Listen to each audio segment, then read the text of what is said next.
लिए भाई, बना लिए पूरा। हाँ बना लिए पूरा।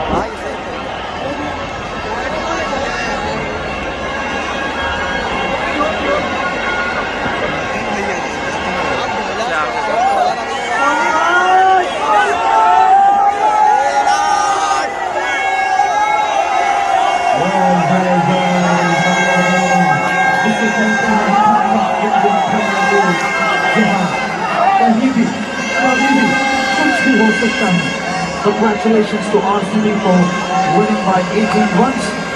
And yes, of course, thank you so much. सभी का धन्यवाद turning up in big numbers और इस गेम को सपोर्ट करने के लिए, आपकी टीम को सपोर्ट करने के लिए। मिलते हैं अगले मैच में जो कि होगा 3 मई को।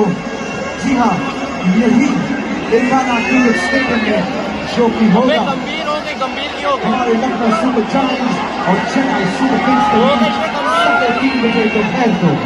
Thank you, good night, and do stay back in Coast and